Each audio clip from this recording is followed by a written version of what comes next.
Hello students, तो हमारा question है टू मैच द कॉलम। हमें ए में कॉलम वन में एक कंपाउंड क्या दे रखा है? दो कंपाउंड्स दे रखे हैं, CH3 CH2 CH2 OCH3 and CH3 CH2 O CH2 CH3। तो अगर हम इन दोनों कंपाउंड्स को देखें, यहाँ पे हमें क्या डिफरेंस दिख रहा है कि इनमें सेम तो मॉलिक्यूलर फॉर्मूला है, यानी कि जो नंबर ऑफ कार्बन एटम्स हैं, हाइड्रोजन एटम्स हैं और ऑक्सीजन एटम है, वो सेम है। यानी कि इनका मॉलिक्यूलर फॉर्मूला जो है वो सेम है और इनमें सेम फंक्शनल ग्रुप भी है। दोनों में ईथर लिंकेज है। Ether linkage. तो डिफरेंस कहाँ पे आ रहा है? डिफरेंस आ रहा है due to number of carbon chain along a functional group.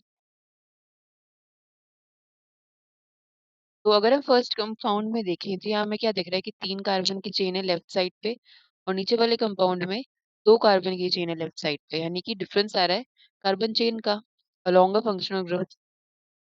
तो ऐसे कंपाउंड्स में जिनमें डिफरेंस आता है due to number of carbon chain along a functional group, यानी कि इनमें जो बॉन्डिंग है वो डिफरेंट है।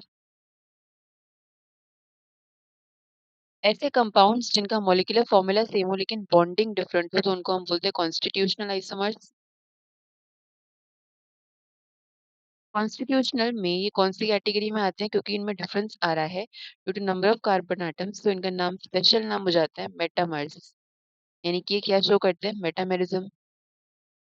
तो यानी कि ए का अगर हम मैचिंग देखें तो ए का करेक्ट मैचिंग क्या आ जाएगा? Q option. कॉन्स्टिट्यूशनल आइसोमर है एक दूसरे के। एंड आर ऑप्शन, यानी कि क्या है? मेटामर्स है। इसके बाद हम देखते हैं बी कंपाउंड।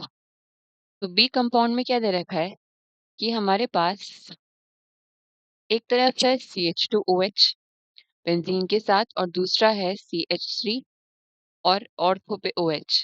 तो ये हमें दो कंपाउंड दे रखे हैं। यहाँ पे हमें क्या दिख रहा है कि इनमें भी same number of carbon atoms, oxygen atoms and hydrogen atoms है, यानी कि सेम केमिकल फॉर्मूला है और डिफरेंस आ रहा है बॉन्डिंग में।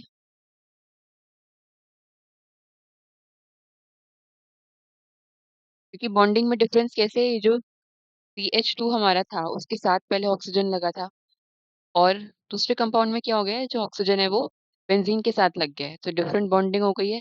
यानी कि ये भी क्या है? Constitutional isomer.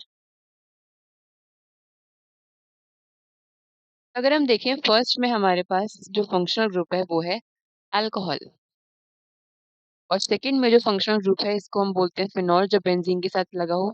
इनकी प्रॉपर्टीज डिफरेंट हो जाती हैं जब फिनॉल जो है वो बेंजीन के साथ लग जाए। तो यानी कि डिफरेंट फंक्शनल ग्रुप हो गए, तो ये क्या हो गए? अगर इनके फंक्शनल ग्रुप डिफरेंट है तो ये किस कैटेगरी में आ गए कॉन्स्टिट्यूशनल आइसोमेरिज्म की? ये हो जाएंगे फंक्शनल आइसोमर। यानी कि बी का करेक्ट मैचिंग क्या आ जाएगा? Q, क्यू का मतलब है कॉन्स्टिट्यूशनल आइसोमर है ये भी और फंक्शनल आइसोमर भी है। अब हम बात करते हैं सी की। सी में हमें दे रखा है बेंजीन रिंग और ऑर्थो पे CH3 लगा है CH3 के, और हमें एक और कंपाउंड मिला जिसमें CH3 के साथ क्या लगा है? मेटा पे भी CH3। तो इसमें भी हमें क्या दिख रहा है? ये कॉन्स्टिट्यूशनल आइसोमर्स तो होंगे ही। क्यों? क्योंकि इनका जो केमिकल फॉर्मूला है वो सेम है और बॉन्डिंग जो है वो डिफरेंट हो गई है। यानी कि ये भी कॉन्स्टिट्यूशनल आइसोमर तो है, यानी कि सी का करेक्ट मैचिंग क्यू तो आएगा ही। और क्यू के साथ क्या होगा? हम अगर देखें यहाँ पे जो कार्बन की पोजीशन है वो क्या है? ऑर्थो पे है और सेकेंड कंपाउंड में कार्बन की पोजीशन चेंज हो गई है, वो क्या हो गई है? मेटा। तो यहाँ पे डिफरेंस किसकी वजह से आ रहा है इन कॉन्स्टिट्यूशन आइसोमर में? Difference is due to position of CH3। तो अगर पोजीशन की वजह से डिफरेंस आता है तो इनको हम क्या बोल देते हैं? Positional isomer. यानी कि ये क्या हो गए? Positional isomer. सी का करेक्ट मैचिंग क्या आ जाएगा? P and Q option. यानी कि P में है पोजिशनल एंड Q में है कॉन्स्टिट्यूशनल। तो हम बात करें डी की, तो डी में हमें क्या दिख रहा है? एक हमारे पास कीटोन था, वो उसके साथ आइसोमर दे रखा है इसका इनॉल सिस्टम। हमें पता है जब कीटो से इनॉल जब में इंटर कन्वर्जन होता है तो हम उनको क्या बोलते हैं, टॉटोमर्स।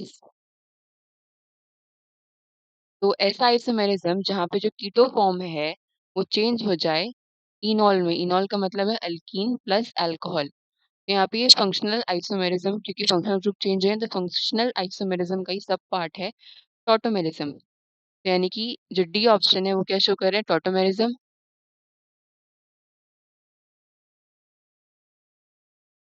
और ऑटोमेरिज्म के साथ साथ ये क्या है, कॉन्स्टिट्यूशनल आइसोमर भी है, क्योंकि इनमें भी क्या है, same number of chemical formula है सेम। बट डिफरेंस कहाँ पे आ रहा है, बॉन्डिंग में। यहाँ पे ऑक्सीजन के साथ कोई हाइड्रोजन नहीं लगा है, लेकिन सेकेंड कंपाउंड में ऑक्सीजन के साथ हाइड्रोजन लग गया है, तो यहाँ डिफरेंस आ गया बॉन्डिंग का। तो ये क्या हो गए, कॉन्स्टिट्यूशन आइसोमर। यानी कि डी का मैचिंग आ गया टी एंड क्यू ऑप्शन। तो ये हमारा करेक्ट मैचिंग आ गया। Answer is match the column का। इसका हम रेफरेंस देख सकते हैं एनसीईआरटी में, पेज 386। Thank you.